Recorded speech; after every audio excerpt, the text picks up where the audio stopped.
tonight's speaker, turn off your phones, and then I just want to say a few words about the library.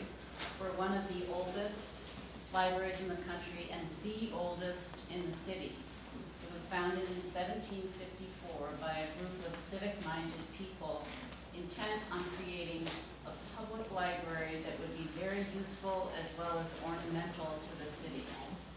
The intervening 263 years have made the library one of New York City's enduring institutions.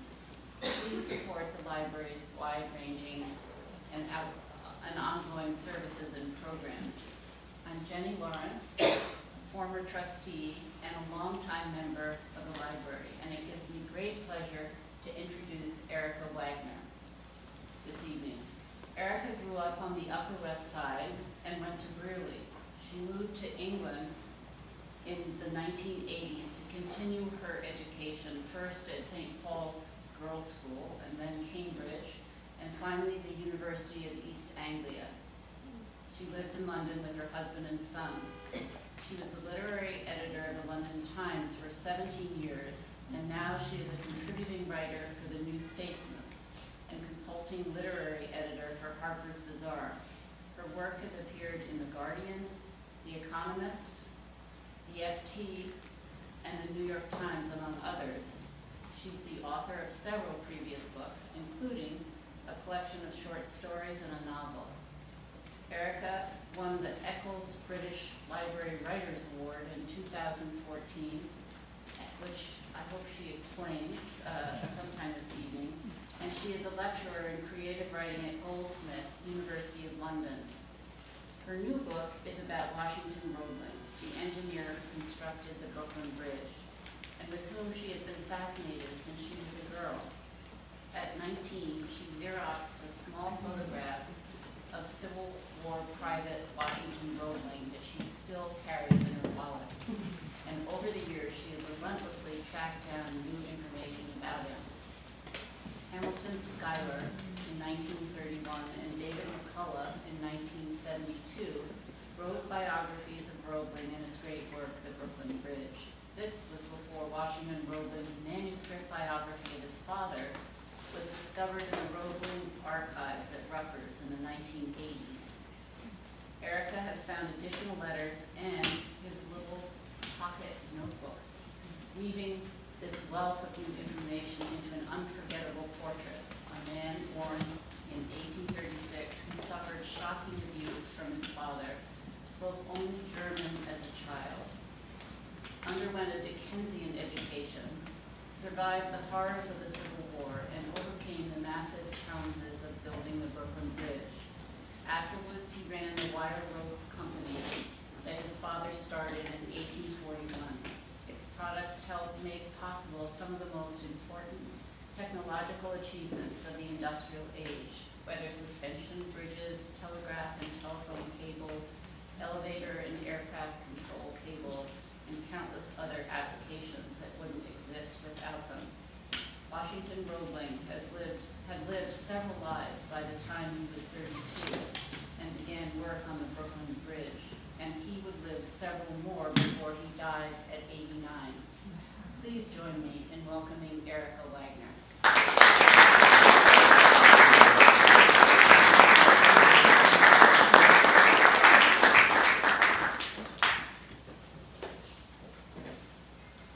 Thank you so much, Jenny, and thank you to Sarah and Katie and everyone here at the library. What Jenny did not mention was that if I have a literary career at all, it is thanks to this library, because my mother was a passionate member of this place. We lived on the Upper West Side, but we would take the 79th Street crosstown over here. And before I could read, when I was 3 or something, I insisted on having a book from this library. I just wanted to hold this book.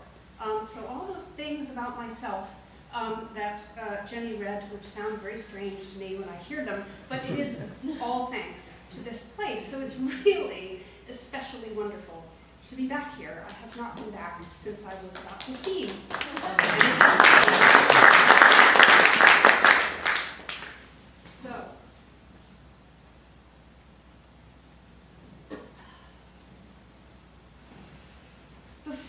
to talk to Jenny about Washington Roebling. She gave you a little idea of his life, but I'm going to give you a little bit more. Here is the picture that she mentioned. The picture of Washington Roebling, the man who built the Brooklyn Bridge, as it says on the cover of my book. But not just any picture. This is the picture which I've carried in my wallet since I was 19 years old. My bag is behind me here. I wouldn't leave it in the cloakroom because I must never be without this picture. It was taken in 1861 when Washington, at the age of 24, had just joined the Union Army. When I was still a teenager, I photocopied it from a book in the New York Public Library.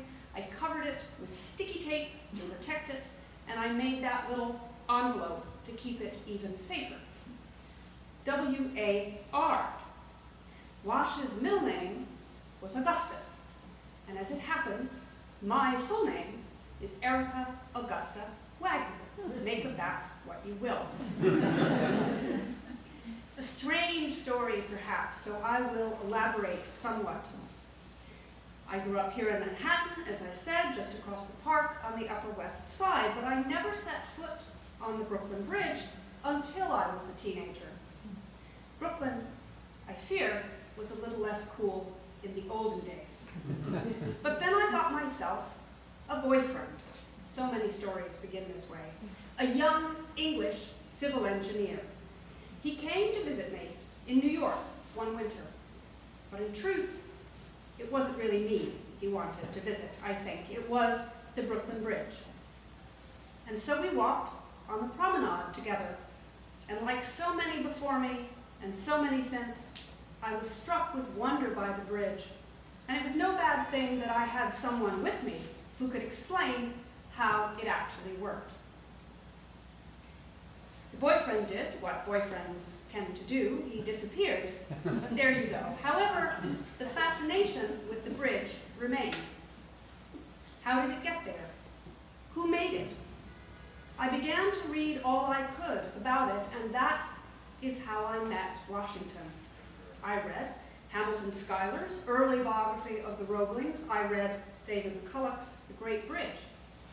I read letters, technical reports, newspaper articles, and finally, the gripping and shocking biography he wrote of his father, John A. Roebling.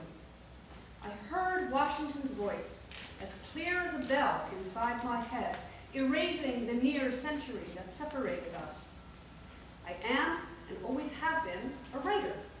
I have never been an engineer. Washington Roebling spoke to me as one writer to another, and it seemed to me that he wanted me to speak for him. Here's Washington in 1864, not long before he left the Army, after 4 years hard fighting in the American Civil War, one of the most dreadful conflicts the world has ever seen. But that war was only one of the many challenges this extraordinary man would face, a man who was born in 1837 on the frontier and who died in 1926 in the Jazz Age. A life that spanned an American century, a man who made an American icon, a bridge that has not only served New York's commuters and tourists and lovers for nearly a century and a half, but has inspired poets and painters and photographers from Hart Crane to Georgia O'Keeffe to Walker Evans. That beautiful photograph is actually by a photographer called Irving Underhill. It was taken in 1925, the year before Washington died. It's in the archives at Rensselaer, and he's written on the back, "Keep this for my album." But who was this man? Why do I care about him so much? I want to show you. I want you to care too. So I need you to know what an unprecedented feat of engineering the Brooklyn Bridge was. The first suspension bridge with cables made of steel. A bridge with a span that would not be significantly surpassed for 50 years, not till the construction of the George Washington Bridge. And a bridge built using a dangerous new technology, one that Washington pioneered at great cost to himself. He had taken over the project after the death of his father, John Roebling, a famous engineer who had bridged Niagara Falls and the Ohio River in Cincinnati. At the time, many people thought that to bridge the East River was impossible. But if anyone should be the man to accomplish that feat, well, John Roebling was that man. And then one day, in the summer of 1869, before any real work had been started, before very many plans had been made, John Roebling had what seemed to be a minor accident down by the river. Before 2 weeks had passed, however, he was dead, a horrible death from tetanus, and it was left to his son to take over the work. Washington had built bridges for the Army during the war. He had then supervised the work on his father's Ohio Bridge, yet for all his expertise, he had been his father's lieutenant. But now John Roebling was no more.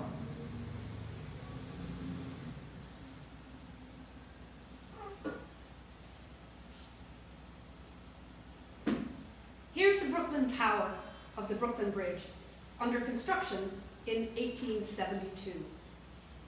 The bridge's towers are set on foundations deep beneath the East River. Foundations sunk using caissons, great chambers set on the river's bed.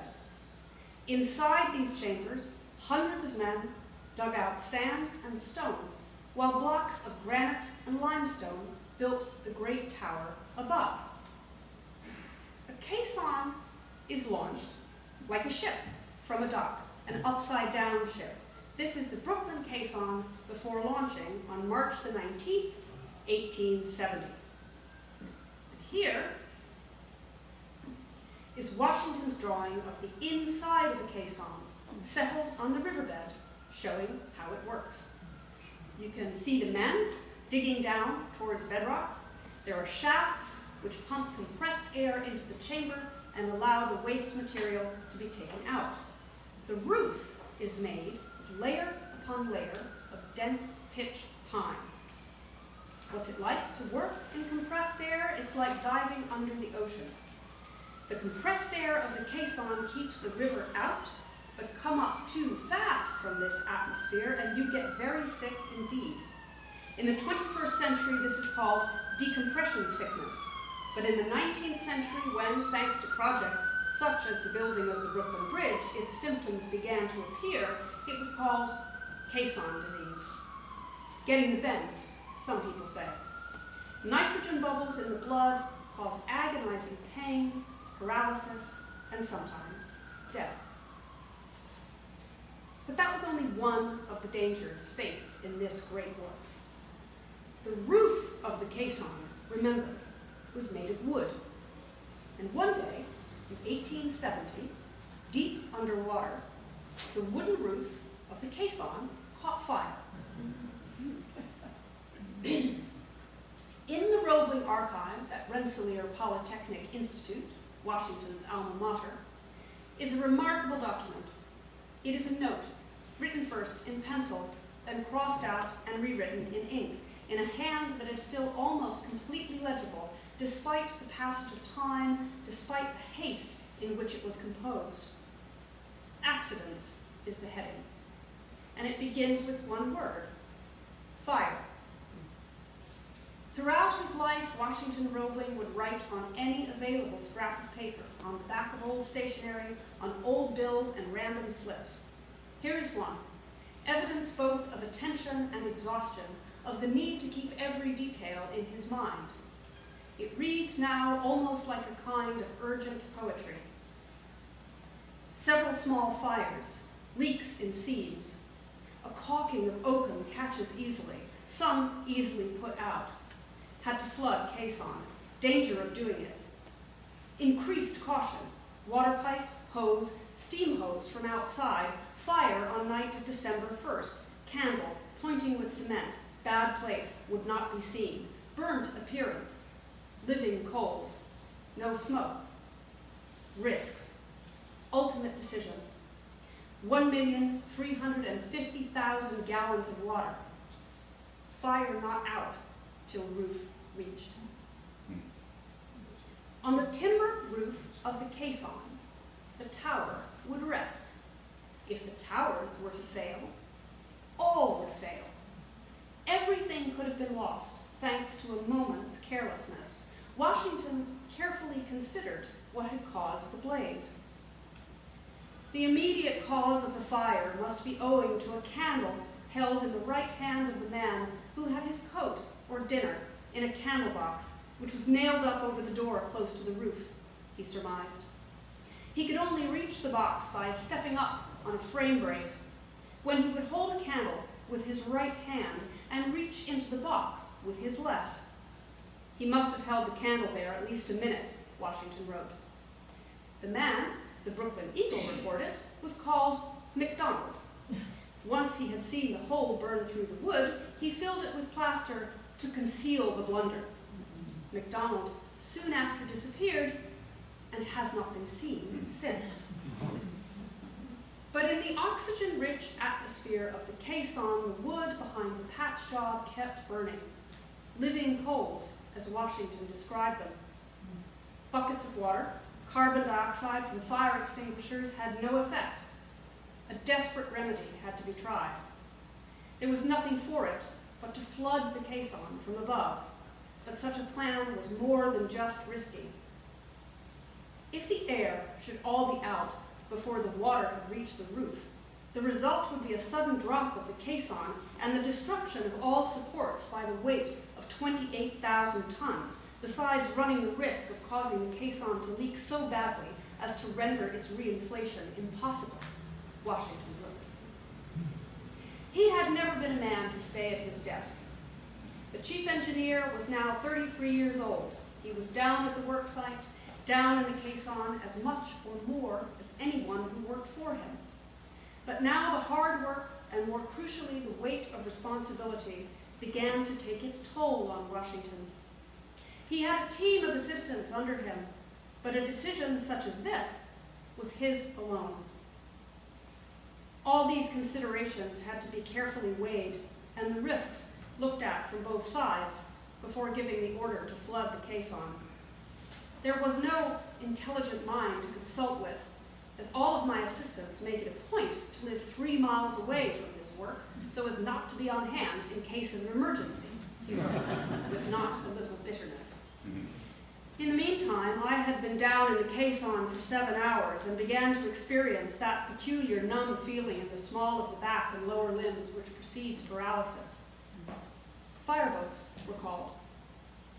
1,350,000 gallons of water were poured down through the caisson shafts, and the caisson remained flooded for 2.5 days. It settled by only 2 inches. When the water was eventually pumped out, the damage had to be painstakingly repaired, work of months. 11 courses of timber had been damaged, more pine was forced into the breaches, and iron straps were bolted to the chamber's roof. After those 7 hours down in the caisson, Washington had to be taken home and rubbed for an hour on the spine with salt and whiskey. He had tried to rest, but at any moment expected to hear the doorbell ring with a message that the caisson was burning yet. He recovered enough, clearly, to write up his notes. Whether it was the salt and whiskey which did the trick, or simply being away from the caisson, we don't know. We don't know if his wife, Emily, tended to him, or how much he would have seen of his 3-year-old son. What we can know is that nothing stopped him from his task. Every day brought new challenges and new uncertainties. Washington Roebling might call all this simply doing his job. But considering the strength of mind and feeling required to do that job is what draws us back into a room in a house in Brooklyn Heights, a room scented with smoke and whiskey, to find Washington back at his desk. There were still no end of solutions to be found. The construction of the Brooklyn Bridge took 14 years. During those, Washington's health continued to worsen. The manner in which Emily Roebling came to the aid of her husband in the time of his illness is an astonishing story in itself. Emily's role in the building of the Brooklyn Bridge was a crucial one. Washington Roebling and Emily Warren met at a ball in Washington, D.C. during the Civil War in 1864 and were married soon after. That photograph was taken around the time of their wedding. She would have expected, perhaps, the conventional married life of a woman of her time, but that's not what she got. The paralysis from which Washington suffered at the end of 1870 got worse and worse. By 1875, he was hardly able to leave his bed, and he could not tolerate any company except that of his wife. And so she herself became a bridge between the chief engineer and the world, his assistants, the trustees of the bridge. As Washington himself wrote to the New York Times in 1912, a few years after the work was actually commenced, I was stricken with a severe illness, and my own wife, the late Emily Warren Roebling, who died in 1903, became of the greatest assistance to me in my conduct of the routine matters of the work. An eye trouble, long ago healed, prevented me from doing much reading or writing, so that her services as amanuensis became invaluable to me. And this led to other duties in the way of interviewing people, avoiding personal friction by her tact, smoothing over difficulties which were naturally inherent in a work somewhat political in its conduct. The responsible body in charge of the work consisted of a board of trustees, 10 from each city, whose persons usually changed with each change in politics, each new man being, of course, saturated with suspicion of the old management. Here again, her remarkable talent as a peacemaker came into play, and her thorough knowledge of the work and the plans carried conviction to the heart of each new member. Being assisted in these ways for 14 long years with the various phases of the work, she earned a well-deserved recognition, as well as my everlasting gratitude. She is often called the first woman field engineer. It is often said that she took over the building of the bridge entirely. Neither of these claims stands up, to my mind, but that does not diminish her role. It is quite right that there is a plaque to her there on the bridge. She went on to become one of the first women to graduate with a law degree from NYU. That beautiful portrait is in the Brooklyn Museum. When the bridge finally opened in May 1883, there was a celebration such as the cities of New York and Brooklyn had never seen, and perhaps have never seen to this day. But this remarkable story is only part of Washington Roebling's remarkable life. In order to trace that life, I spent hours in the archives of RPI and Rutgers University. I leafed through Washington's college notes. Believe me, you could be glad you didn't go to college in the 1850s. I read his love letters. I read his words in praise of his beloved old dog, Billy Sunday. I traveled to the pretty little town of Saxonburg in western Pennsylvania, where Washington grew up, and which remains, astonishingly, pretty much as it was when John Roebling built it in the 1830s. I walked across the Ohio River and on the battlefield at Gettysburg. I went to Cold Spring Cemetery, where Washington and Emily are buried. On her gravestone, he had 3 words inscribed: gifted, noble, true. It has been a wonderful journey. I have built my own bridge, I hope, from the past to the present day. Washington has been my companion for 3 decades because I am inspired by his tenacity and by the strength of his spirit. If a problem was put in front of him, he would not rest until it was solved. His life was, in many ways, a privileged one, but it was also one marked by brutality and scarred by wars of more than one kind. Nevertheless, he persisted, always. When I have felt discouraged, he has given me courage. When I want to give up, he helps me to go on. I know that nothing can be done perfectly at the first trial, he once wrote. I also know that each day brings its little quota of experiences, which, with honest intentions, will lead to perfection after a while. Thank you.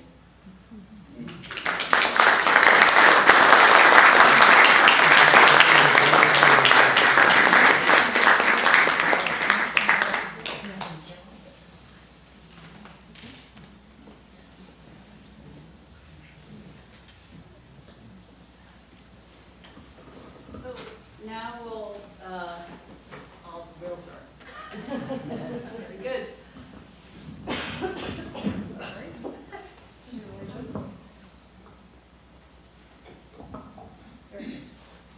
Grill away. I'll rill away. So why did you write this book? Well, as I said, I was fascinated with Washington. Not to say even a little in love with him from a very young age. But actually writing a book was very hard. Writing any book is hard, but for many years I gave myself a lot of reasons why it would be especially hard for me to write this book. I was not an engineer, I was not a historian, but the only reason you write a book finally is because you have this great internal pressure to do so, and I felt, too, that Washington had been, to a certain extent, disregarded. He had no actual biography, even now, which kind of surprised me. David McCulloch, in his marvelous book, The Great Bridge, which was published in 1972, says, it's amazing no one has written a biography of Washington Roebling. So I was sure that someone would get to it before me, but they did not. So I just kept feeling that I ought to do this. It took me a long time, but I had this model of persistence and tenacity in front of me, so I could hardly give up. Really. So what is, Excuse me, could you move the mic closer to you? so what is the relationship of Washington Roebling with his father, John Roebling? To me, the relationship between John and Washington Roebling is the kind of central core of the book, more actually than bridge building. John Roebling was born in 1806 in Saxony, in Germany. He came to the United States in 1831 with his brother and a group of German immigrants. They bought land in western Pennsylvania. They built this little town, which is still, as I say, a really gorgeous place. And he soon established himself first as a surveyor and then as a very successful engineer. And he became, after the 1840s, a very wealthy man because he patented wire rope, which, as Jenny said in her introduction, is an invention that is in practically everything that makes modern life possible, whether we're talking about suspension bridges or telephones, telegraphs, cable cars, elevators, crucially. So they were a very wealthy family. And in some respects, it looked as if Washington was born with a silver spoon in his mouth. But when he was an older man, Washington sat down to write a biography of his father, really because he always admired his father and thought his father was a great man. But as he started to write this biography, he keeps getting drawn into talking about his own life. That's one of the charms of it. And he remembers beautiful, idyllic moments in rural life in Saxonburg. But he reveals that by his account, John Roebling was a brutal and abusive tyrant. It was as nothing to fell my mother with a blow of his fist, he wrote. It really makes shocking reading. This isn't in the Schuyler or the McCullough book? It is not in the Schuyler or the McCullough book. John Roebling is portrayed as a He's fine, upstanding man? He's portrayed as pretty stern. I mean, I think it would be hard to meet him. You know, I think the modern measure of someone is always whether you would want to go have a beer with someone, isn't it? It would be hard to want to have a beer with old John Roebling, I think. He was a very kind of stern old Prussian, people thought of him as. But what was really going on in the family home was not known. Washington wrote this memoir. Some people saw it. People knew that he was writing it. His son, who was also called John, knew that he was writing it. But after his death, at some point, it seemed to vanish. Sometimes these things happen. And then, kind of mysteriously, in the 1980s, it was turned up in the Rutgers archive. Things get misfiled. It was there all along. By a friend of mine called Don Sayenga, who was the first person to work with it and who was an important source for me. So you were thinking of writing a biography at that time? Well, as I had been thinking of writing a biography since I was 18 years old, and one of the reasons that I forgive myself for taking so long to get around to it is if I had written it sort of much earlier, I would not have had this remarkable source either. So proof that things happen when they must. That's what I tell myself. Anyway, but it really is true in this case. It's a really startling and vivid account, but it's also a vivid account of many other things, not least Washington's extraordinary service during the American Civil War. So how did Washington feel about taking over from his father? When I guess he was his assistant for a while. He had to do it. He was nothing if not the man who did his duty.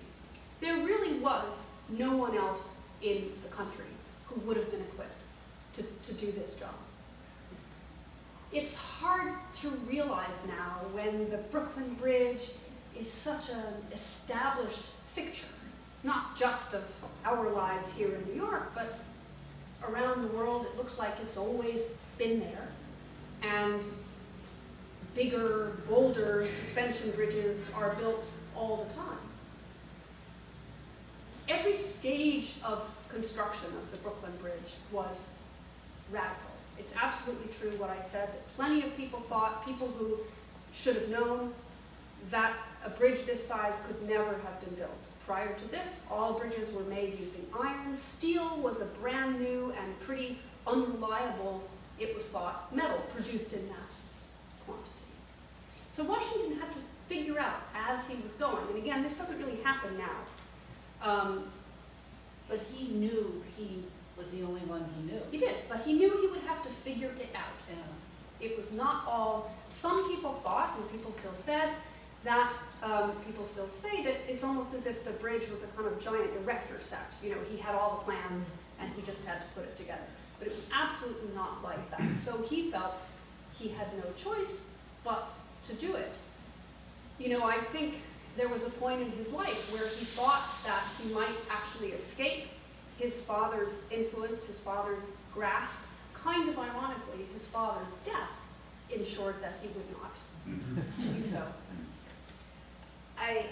You mentioned his father's interest in water cures, which really was his nemesis. Indeed. Maybe you could talk a little bit about that. John Roebling made Gwyneth Paltrow look like someone with an advanced medical degree, is the way that I would put it. In a time of enormous kind of crankery and quackery around medicine, John Roebling beat them all. Part of the reason that he died was because he would not see a doctor and he would not have any medical treatment ever except for the treatment that he himself devised. What he believed in was the water cure. Now, plenty of people believed in this at the time. You can still go to spas in places like Wiesbaden in Germany and Bath in England. Charles Darwin took his daughter when she was sick, I believe, to Bath. So this was quite common at the time, but John Roebling really took it to the extreme, and also he was prey, for a man presumably of science, to any kind of snake oil salesman who crossed his path. And these people, he would inflict them then on his family. He would bring them to live with the family. All the food in the house would be thrown out, and everyone would have to live on rotten figs and graham flour until this fad passed. It was a really kind of, strange upbringing. But basically, John Roebling didn't trust anyone's opinion but his own, which was one of the things that made him such a tough dad. I was, just before we go on to the Civil War, I was just interested in Washington's going to school at the Rensselaer Polytechnic Institute. And I guess that was the first engineering? Yes, it was the first technical college in the United States. It's still going strong. I was just there the other day. I gave a talk there, which was a wonderful thing to do, although Washington himself had pretty mixed feelings about the place.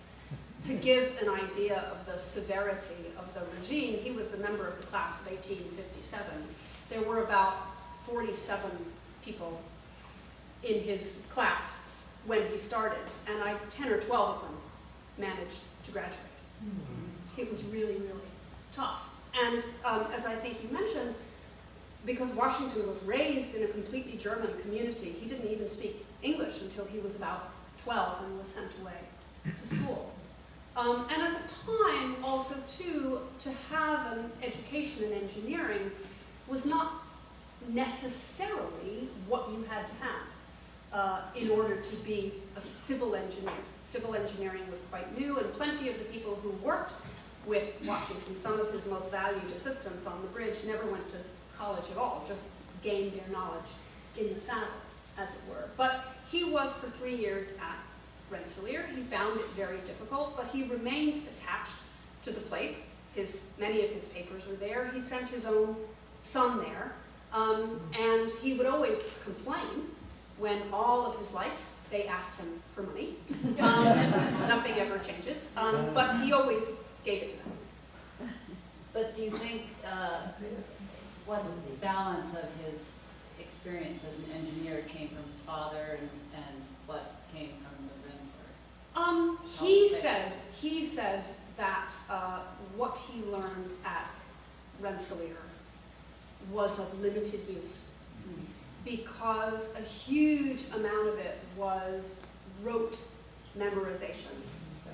At Rensselaer, you can see his notebooks.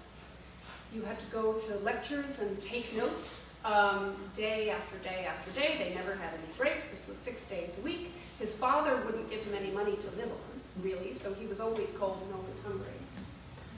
But he said, and it was in every conceivable subject as well, not just engineering, but anything that could be considered technical or scientific.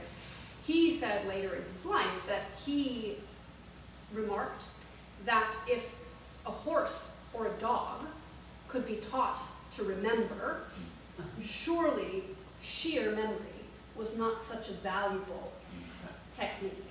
He said he had to spend years and years forgetting almost all of the stuff that he learned at Rensselaer in order to do his work. But that was education then. So after the Rensselaer, he was assistant to his father on the... Yes, he worked with his father, and then he went to war. Then in 1861, he went to war. Part of what he did during the war was building bridges. But then also, after the war, he really had almost complete control of this beautiful bridge, which still stands. If you've ever been to the fine city of Cincinnati, Ohio, you will see the John A. Roebling Bridge between Cincinnati and Covington, Kentucky. That bridge was absolutely designed by John Roebling, but it was Washington who supervised all of the work. In your account of Washington Roebling in the Civil War, it almost seemed liberating for him. Yes. And however bloody and disastrous it was, he was not under his father. He was his own man. I think that's a very perceptive thing to say. And his letters are to his brother and his sister are simply extraordinary. Yes, all of his. Maybe you could tell us about that. Yeah, so the Civil War, as I'm sure all of you know, was pretty much the most awful war that's ever been fought. I think could be fair to say. 750,000 people died, approximately, during the course of the American Civil War. If an equivalent proportion of the American population were to die in a war today, that would mean 7 million people, which is pretty unimaginable, I think. Incredibly, Washington was at so many of the significant battles of this war. He rose from private to colonel, which was quite unusual. He was at Second Bull Run, he was at Chancellorsville, he was at Antietam, he was at Gettysburg, he was at Petersburg. He was never injured, which is really quite extraordinary. He had the devil's own luck. But yes, he was his own man. When the war was not terribly frightening and brutal, like most wars, it was boring, and what there was to do was write letters. So his correspondence to his brothers, to his father, to a man called Charles Swan, who was his great friend, his father's associate, and then eventually to his fiancée, Emily, who he met in 1864, are the most extraordinary, vivid record of his service. I was interested in his account of his superiors. He was very critical of them, and that in itself was shocking. Yes, he was. But also he wrote a portrait of Lincoln before the Battle of the Wilderness. And it's just, his writing is just incredible, and I thought I'd just read it. In 1864, the president traveled down to Culpeper County to review the army before the Battle of the Wilderness. In an account written in a letter decades later, he described Lincoln's participation in the cavalcade. Quote, "The president was mounted on a hard-mouthed, fractious horse, and was evidently not a skilled horseman. Soon after the march began, his stovepipe hat fell off. Next, his pantaloons, which were not fastened on the bottom, slipped up to his knees, showing his white homemade drawers, secured below with some strings of white tape, which presently unraveled and slipped up also, revealing a long, hairy leg. While we were inclined to smile, we were at the same time very much chagrined to see our poor president compelled to endure such unmerited and humiliating torture. After repairs were made, the review continued, but was shortened on his account. I never saw him again, and was in Covington, Kentucky, when I heard of his assassination." One of the most extraordinary things I found in my researches, one of the marvelous things about doing research in an archive is you just never know what you will find. John Roebling had a craze in the late 1850s and early 1860s. He decided that he would be a farmer in Iowa. He bought a lot of land in Iowa Territory, as it was then. And he bought it from former soldiers. Former soldiers were allowed to buy land at a cheap, especially cheap price. But if they wanted to sell it on again to someone like John Roebling, they had to have the sale authorized by the President of the United States. So I was looking through folders that I thought would be pretty boring and not really of relevance to me, but you have to look at stuff. And Iowa Land Territories, Iowa Land Sales, say these folders.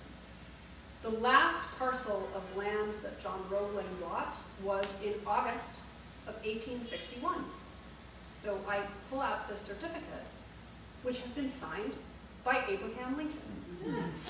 And it really was an extraordinary moment. And also to think that the war began in April. So the war is going on, and he still has to sign these things, which are like for 100 acres, 125 acres. They must have been piling up on his desk, no matter what else was going on. This, I mentioned it in my book, it's a footnote, but it really was a very striking moment.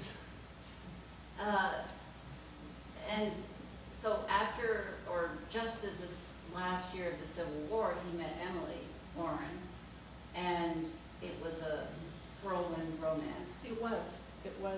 He was smitten instantly. She was the very much younger sister of his commanding officer, a very interesting person called General G.K. Warren. She grew up in Cold Spring. He had been at West Point, Warren. And she was 13 years younger than her brother. And one of the significant things about her brother, who had a lot of responsibility for her care, is that he made sure to pay for her education. She had a very good education. And this was not necessarily, by any means, usual at the time. They met at a ball. He had been, up to this point, we can gather, not especially interested in girls. He was thinking about other stuff, at least according to his mother. But he was smitten right away. He wrote to his favorite sister, his younger sister, Elvira, "I believe she has captured your brother Washi's heart at last." And they were married in January of 1865, shortly after she was discharged.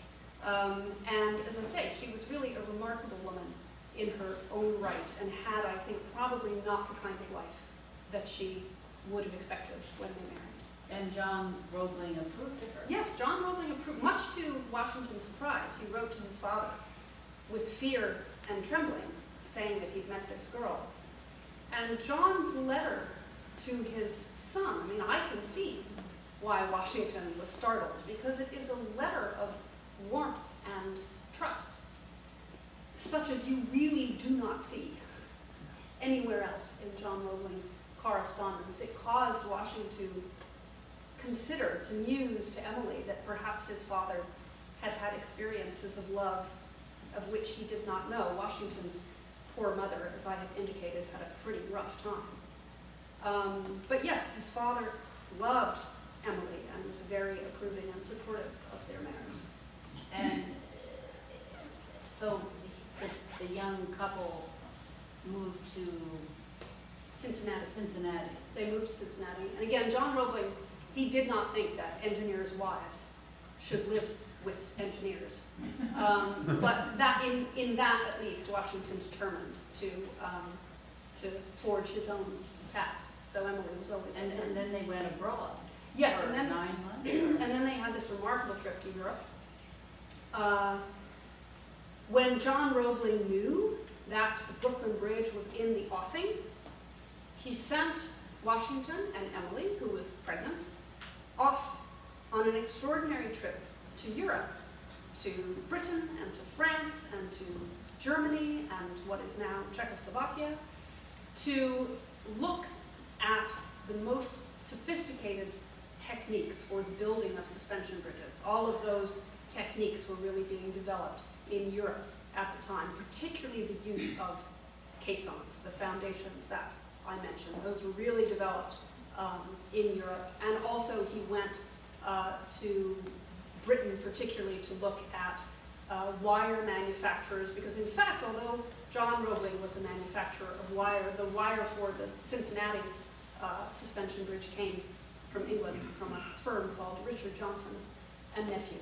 And the letters, again, from this trip are so remarkable, because it's clear that Washington could spend all day looking around a factory or a site with someone and then come back to his hotel, and he would write a 12-page letter, a 17-page letter, a 27-page letter, describing exactly what he had seen in every respect. It's really amazing. So it's clear that John Roebling valued this son very much. And so now we get to the Brooklyn Bridge. Indeed. And that was the end of John Roebling. Tetanus is a terrible way to die. Of course, it's preventable now. You just get an injection, but it's still a bad problem in countries where they don't have access. But he tried to cure this. himself with water. Indeed, he tried to cure himself, needless to say, with water. Washington called a doctor, tried to call a doctor, but the doctor was sent away. He poured water on his foot, and that didn't work. And he died on the morning of July the 22nd, 1869, and then it was left to Washington to build the bridge. I thought just some facts about Brooklyn, sorry, that it took its name from Brooklyn, a township in the province of Utrecht, founded in 1636. And in 1869, Brooklyn was the third largest city in the U.S. That's amazing. Yes. And by 1870, 70 million crossings of the East River every year. Which is an extraordinary figure, I think. I found that figure in the New York Times, that 70 million ferry crossings were made every year. Ferry crossings of the East River Ferry. So they needed a bridge. It does seem my editor queried that enormous figure, but I don't know, it's in the New York Times, it must be true. So tell us a little more about the traumas of the bridge. Oh, well, I wouldn't like to give too much away. But anything that takes 14 years is bound to have its share of traumas. And as I read in that the letter that Washington wrote about Emily, when he said in his dry way that the work was somewhat political in its character, well, that hardly begins to cover it. So dealing with the men who were the trustees, first of the bridge company. The bridge started off being built by a private company, but then devolved onto the two cities, New York and Brooklyn. Again, I'm sure you'll know, were two separate cities up until 1898. And so a huge part of the difficulty was dealing with the men who were in charge of the money, really. And in 1882, there was a move to get Washington kicked off as chief engineer. That was a moment of high drama, but they did not succeed, and he remained chief engineer to the very end. But did not, because of his illness, as far as we know, did not cross the finished bridge until quite some time later. Yeah. It seemed as though he must have gotten better from the bends. Do you get better after years and years of suffering from the bend? You can get better. The nature of his illness is somewhat mysterious, and I think you have to be careful about retrospective diagnosis, always. He was clearly affected by his childhood, too. He was clearly affected by the war. He was clearly affected by the stress and strain, and when he was away from that somewhat, he did get better, but never completely. Again, one of the things that was fascinating to discover, he called himself an invalid all his life, although he outlived both of his younger brothers and his nephews. But one thing that decompression sickness can do that has only been discovered quite recently is it can destroy the tiny, tiny little blood vessels that you have in your bones. This is something called dysbaric osteonecrosis. And because blood can never flow again as it needs to, even in your bones, you can suffer terrible, debilitating pain, even when other aspects of decompression sickness have been relieved. He did always complain about pains in his jaw and various kinds of aches, and so it is absolutely possible that this was something that affected him all his life. But Emily always took his complaints about his health with a grain of salt. And that is one of the most entertaining aspects of reading some of her letters, where she writes to their son, pleasingly, they were quite a close family, oh, your father was saying again he would be dead by morning, and then he felt fine when he woke up. So again, how much of this was physical and how much was psychological? You can't ever know. Well, I think we should see if anyone else has some questions and bring it to a close. Yes. Where was the mother in all this? Washington's mother. Yes. Poor Washington's mother. She stayed in Saxonburg. She died, I am 49 now, and she had been dead for 3 years by the time she was my age, having had 9 children, 7 of whom lived. She had a very hard life indeed. She never learned to speak English. As I said, John Roebling rather did not believe that engineers' wives should travel with them. So she lived a really hard domestic life. What impact on the son, though, I'm curious. Oh, he adored his mother.